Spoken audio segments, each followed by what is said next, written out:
Olá a todos, sejam todos bem-vindos. Vamos começar aí nossas atividades de hoje.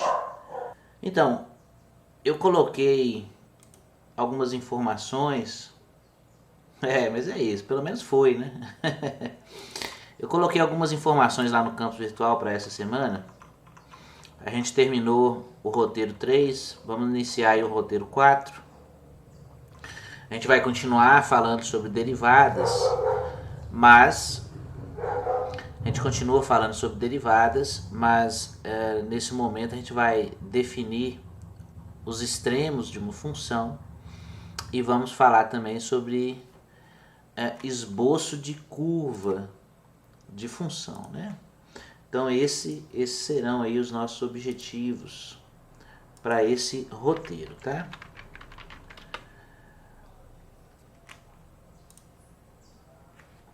Note que a definição de extremos, a definição não precisa, mas nós vamos utilizar as ideias de derivada para a gente localizar esses extremos, tá? Então, os extremos de uma função, assim, rapidamente ou inicialmente, são os pontos de máximo ou de mínimo da função. Então, imagine que você tem uma função qualquer que descreve uma certa situação para você, uma situação qualquer também, por exemplo, uma função que diz para você qual é o lucro da sua empresa, né? Então, o lucro da empresa é descrito pela função tal.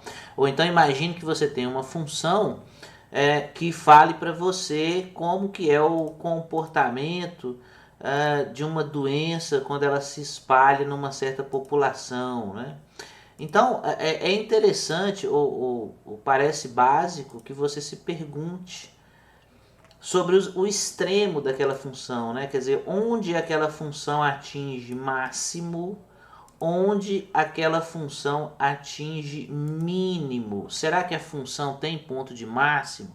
Será que a função tem ponto de mínimo? Onde ocorrem esses pontos?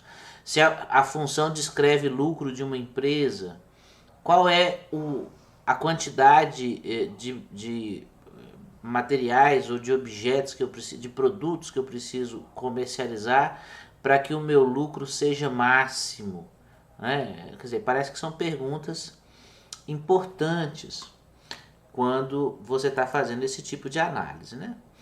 E o esboço de curva de função é você conseguir fazer um desenho aproximado, ter uma ideia de como é o gráfico de uma função dada, olhando para as derivadas da função, também com esse objetivo de perceber o comportamento da função, né? Quer dizer, se você consegue desenhar de forma, mesmo que grosseira, o gráfico da função, é óbvio que você consegue identificar naquele gráfico ponto de máximo, ponto de mínimo, assíntotas verticais ou horizontais, como é o comportamento da função perto dessas assíntotas, quando elas são verticais, né, etc. Então você consegue ter informações gerais do comportamento da função. Então esse é o nosso objetivo. Eu também coloquei um material de apoio aqui. São apenas alguns exercícios selecionados. É um material que a gente está construindo com limites, derivadas e integrais. Até aqui ele tem a parte de derivadas, até onde a gente viu pelo menos. E nas próximas semanas deve aparecer aí mais algum complemento sobre a parte de aplicações de integrais, que é o que nós vamos falar agora, e depois sobre integração, tá? Esses exercícios eles são baseados no livro do Stewart. Então, se você precisar de resposta, você tem que procurar no livro de Stewart e tal. Então, questionar o monitor ou questionar o professor, no caso eu, para a gente poder fazer o exercício junto, né?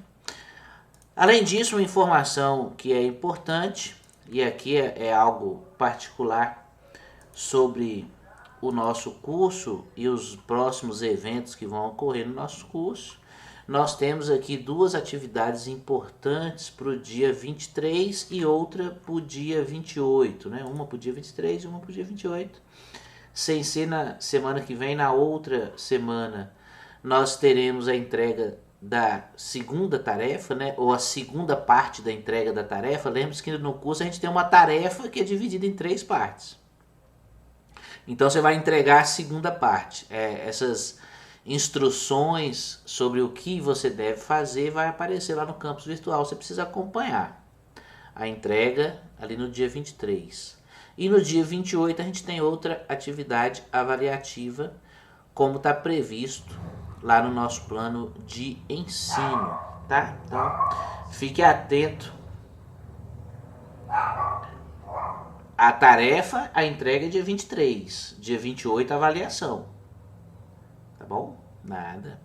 Né? Então são 2 semanas seguidas, né? Uma semana tarefa, outra semana avaliação, tá bom?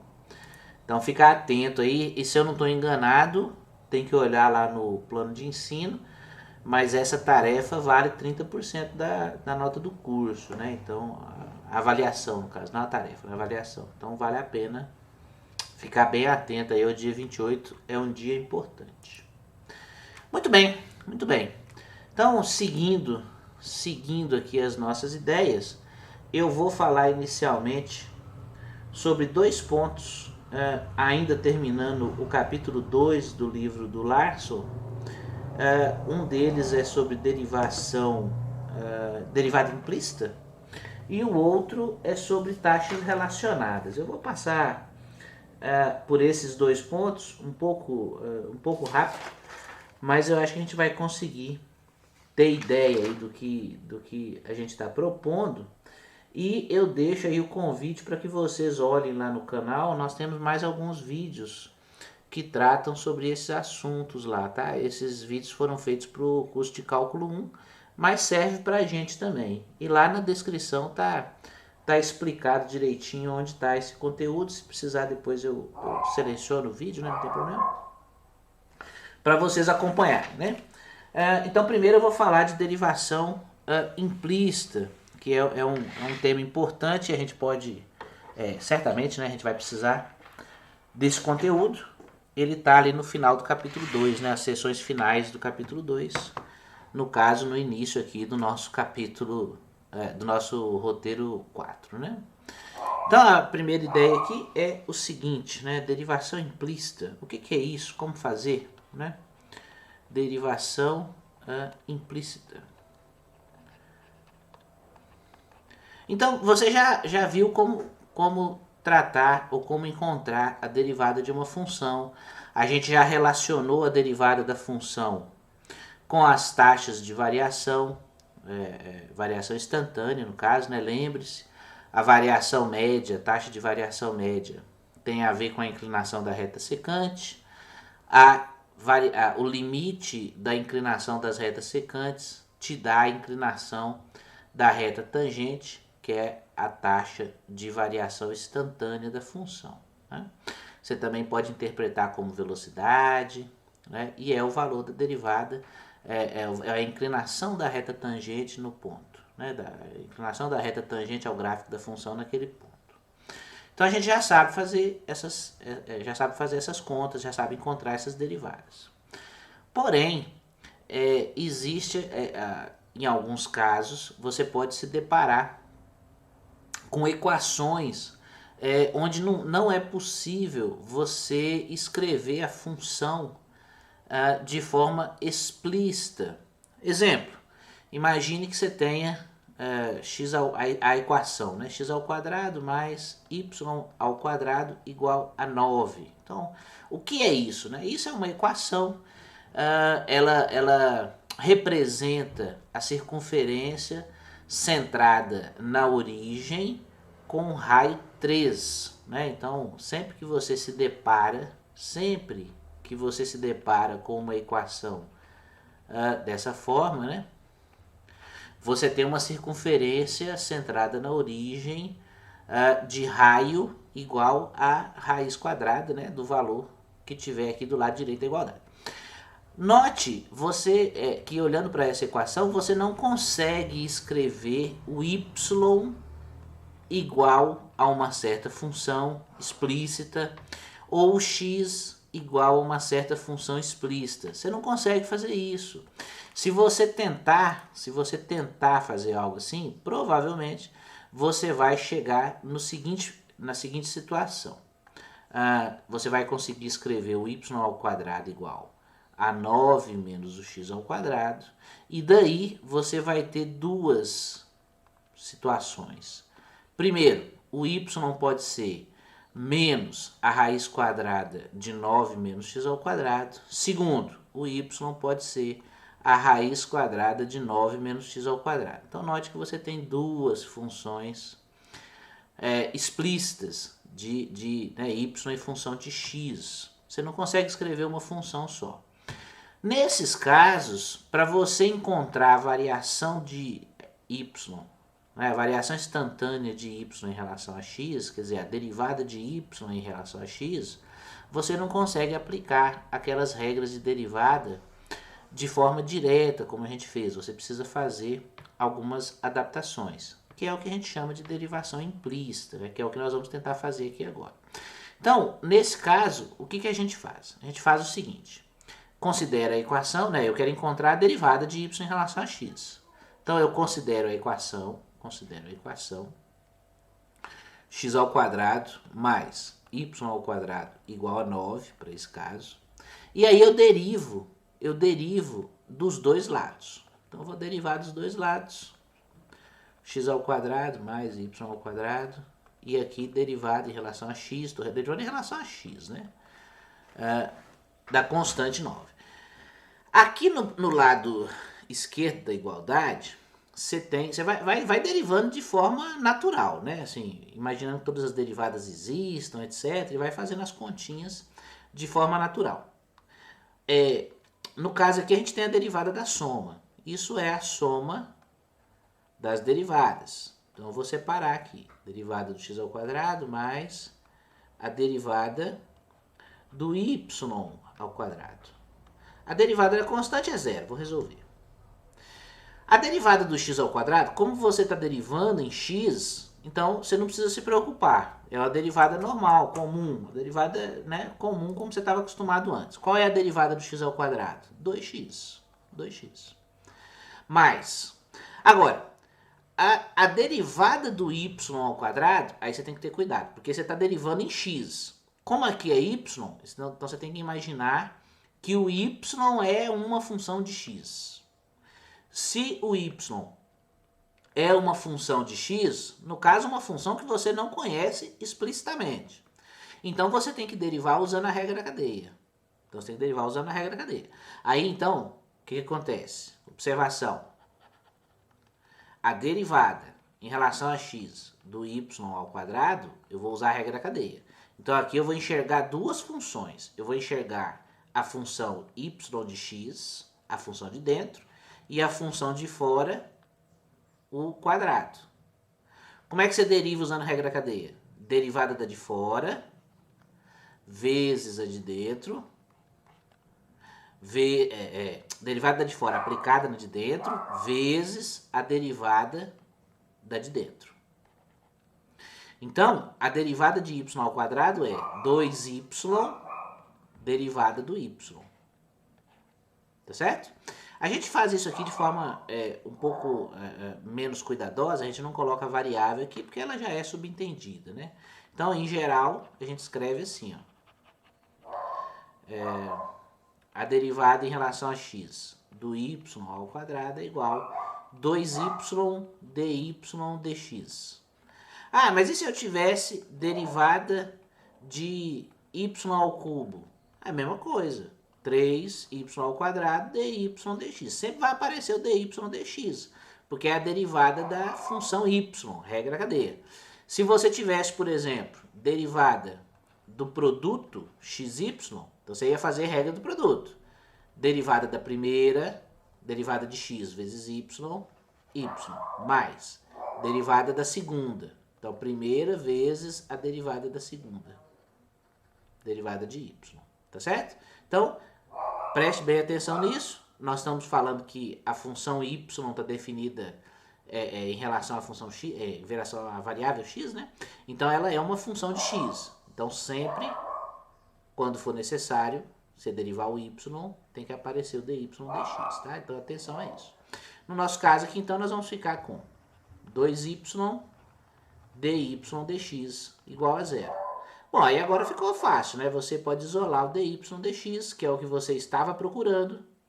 Para esse caso aqui, você vai ficar com menos 2x dividido por menos 2y, ou seja, menos x dividido por y. E essa é a derivada de y em relação a x para todos os pontos que satisfazem a equação onde o y não é zero. Tá? Então note que eu não consegui encontrar para todo o ponto. Por exemplo, o ponto 1 e 0, 1 e 0 não, 3 e 0, ele pertence a essa circunferência. Porém, eu não consigo achar a derivada, não tem derivada, né? Porque o y é zero, não posso dividir por zero, tá?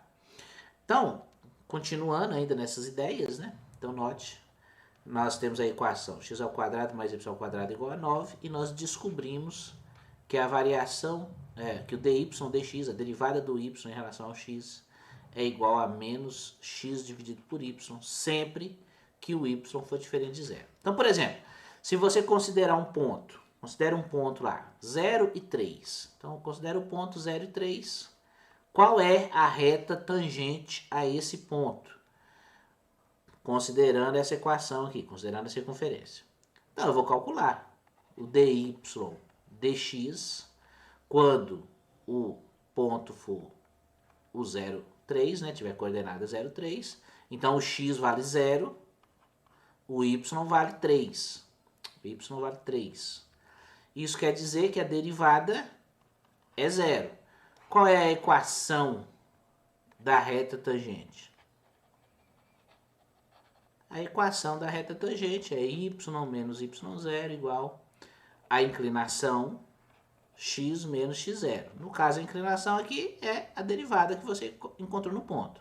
Então, vai ficar y menos 3 igual a 0 que multiplica x menos 0. Ou seja, y igual a 3. Note, é uma reta horizontal. Esse seria o exemplo de um ponto. Vamos considerar um outro ponto, só para exemplificar o que nós estamos fazendo. Então, considere o ponto 2, raiz de 5, né? Coordenadas 2, raiz de 5. Mesma ideia, calcula a derivada nesse ponto. Né? Para essa equação, nós vamos ter menos 2 dividido pela raiz de 5. E aí você pode encontrar a equação da reta tangente. Reta tangente y menos y0 igual a mx menos x0, o m inclinação da reta. Então, o y menos raiz de 5 igual menos 2 dividido pela raiz de 5 que multiplica x menos 2. Aí você pode fazer as continhas e descobrir menos 2 raiz de 5 vezes x, mais 4 raiz de 5, mais raiz de 5, ou seja, menos 2 raiz de 5x, mais... Aqui, ó, raiz de 5 vezes raiz de 5 é 5. 5 e 4, 9. Então, 9 raiz de 5. Essa é a reta tangente. Como a gente sabe, a gente pode, nesses exercícios, utilizar a nossa calculadora gráfica lá, né? Primeiro colocando a nossa equação.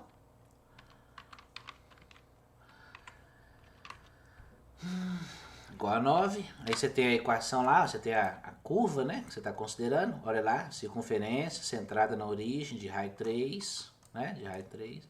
Vou considerar os pontos. 0 e 3. Então, o primeiro ponto. E vou considerar a reta que nós encontramos. Olha lá, a reta tangente y igual a 3. No caso do segundo ponto, 2 e raiz de 5. 2 e raiz de 5. Nós encontramos a reta menos 2 dividido pela raiz de 5, né? Se eu não estou enganado. Vezes x.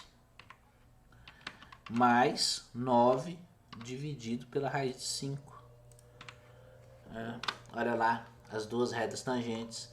Então, note que a gente consegue, né, com essa derivada que nós encontramos, a gente é capaz de encontrar a reta tangente em qualquer ponto da circunferência, com exceção dos pontos onde o y é zero, ou seja, os pontos que têm coordenada 3 e 0 e o ponto que tem coordenada menos 3 e 0. Esse a gente não consegue encontrar a derivada, porque o y é igual a zero. Mas tem reta tangente, A reta tangente, uma delas é o x igual a 3 e a outra reta tangente é o x igual a menos 3. Então note, não tem derivada, mas tem reta tangente. Por que não tem derivada? Porque a reta tangente é vertical, tá? A reta tangente é vertical, então não tem como, né? Não dá para você encontrar a derivada, tá bom? Então essa aí é a ideia, né, para derivação implícita, né? Vale a pena você conferir os exercícios, fazer os exercícios lá no livro, etc. Para você acompanhar melhor aí o conteúdo, tá? Vamos continuar e vamos falar um pouquinho rapidamente sobre taxas relacionadas. Também é outro conteúdo aí que importante, né? E tá lá no livro também, é uma das sessões lá do livro. A gente vai fazer um exercício, podemos fazer até mais de um, sobre isso, para a gente poder verificar aí, conversar sobre o que o livro está apresentando. Então a ideia aqui é a seguinte, né? A gente já consegue calcular a derivada de funções, etc. Conseguimos interpretar as derivadas das funções, relacionar com taxa de variação instantânea, relacionar com a inclinação da reta tangente, velocidade, quando é o caso. E existe uma aplicação para esse conhecimento que é o seguinte: em algumas situações você pode se deparar com uma função, né, uma função qualquer, e aí você pode ter grandezas variando com o tempo e influenciando a variação de outras grandezas com o tempo também, tá? Pode ter ficado um pouquinho estranho, mas quando a gente for fazer o exemplo, talvez isso melhore, né? Eu vou até pegar eu peço desculpas que eu estou sem o livro digital, porque meu acesso à biblioteca não está funcionando. Não sei porquê, depois eu vou ter que descobrir porquê que não está funcionando. Mas eu vou pegar um exercício aqui do livro. Deixa eu separar. Eu tinha separado outro, mas eu vou pegar um segundo exercício aqui para a gente poder conversar a respeito. Página 226. E aí a gente faz os dois. Acho que vai ficar interessante a nossa conversa. Aqui. Excelente. Então, ó, eu vou fazer o seguinte exercício primeiro. Eu vou falar o exercício, eu vou lê-lo, depois a gente conversa a respeito. Ele fala o seguinte, ó. O raio de uma bola esférica está crescendo a uma taxa de 2 centímetros por minuto. Então, imagina que você tem uma bola, né? Então, você tem uma bola. E aí você tem na bola, obviamente, você tem o raio, né? Mas aqui o raio não ficou muito bom. Você tem o raio, né? Então, aqui, bom, melhorou um pouquinho. Aí. Então imagine que isso aqui é o raio, né? E aí o que ele está falando? Ele está falando que se esse aqui é o raio, então o seu raio ele está crescendo a uma taxa de 2 centímetros por minuto.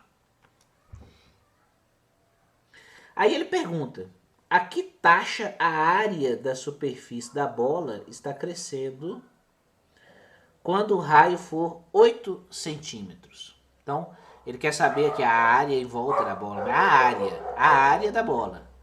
Qual é a taxa com que a área está crescendo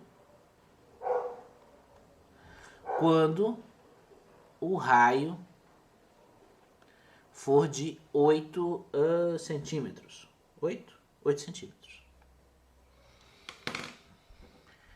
Esse é um exercício típico aí de taxas relacionadas, tá? Então ele fala para você, ó, tá variando uma grandeza com o tempo e eu quero que você encontre a variação da função área aqui, né?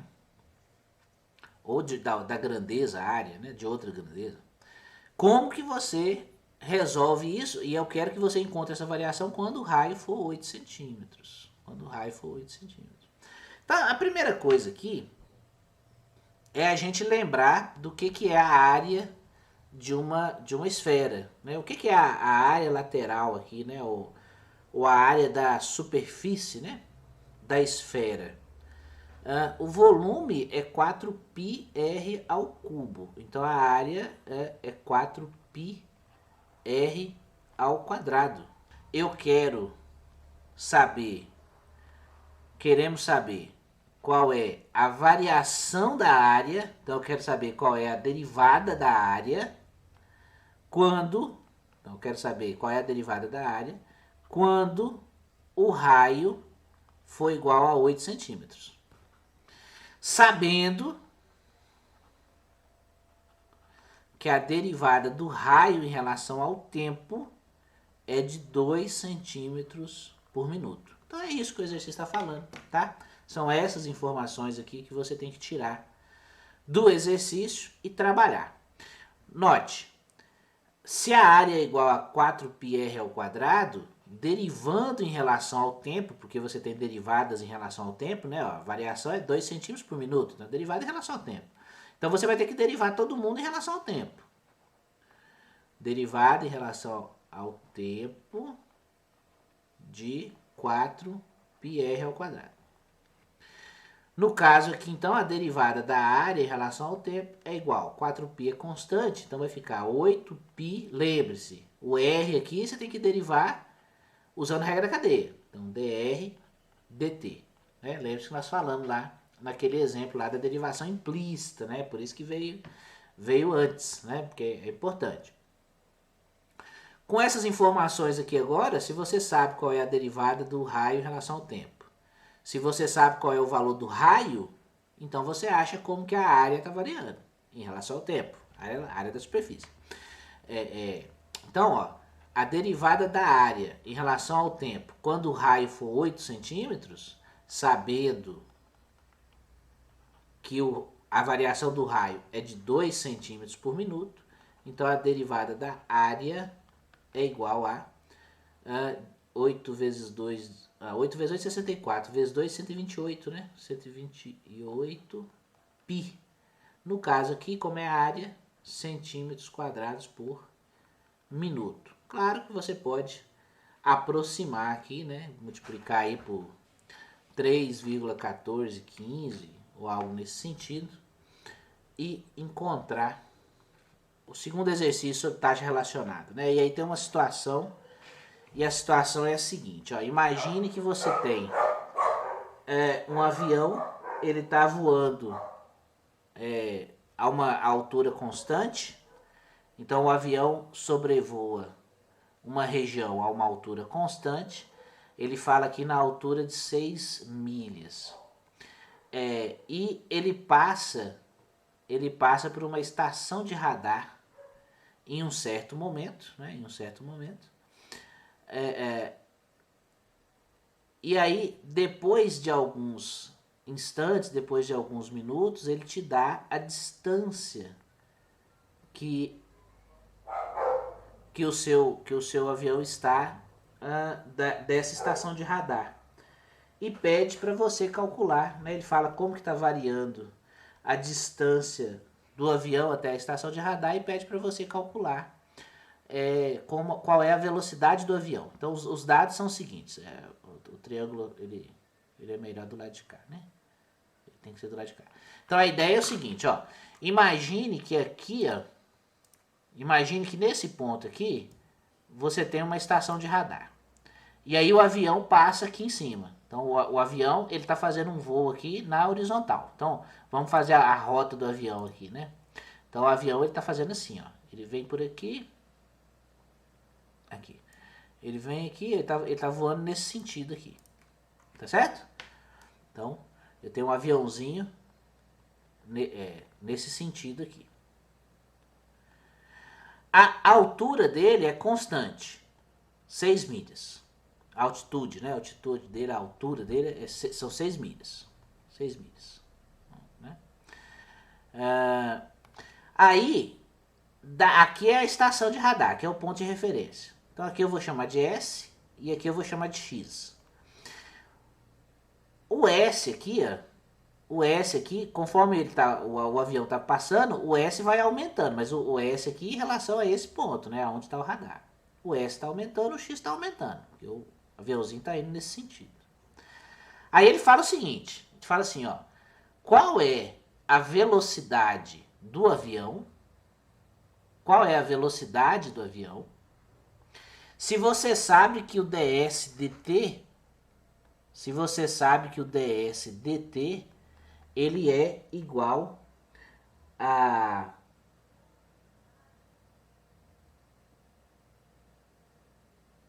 cadê o dsdt? 240. O dsdt são 240 milhas. Milhas, e aqui acho que por hora, né? 240 milhas por hora. Quando, né? Quando o S for igual a 10. Então a pergunta é, qual é o dxdt?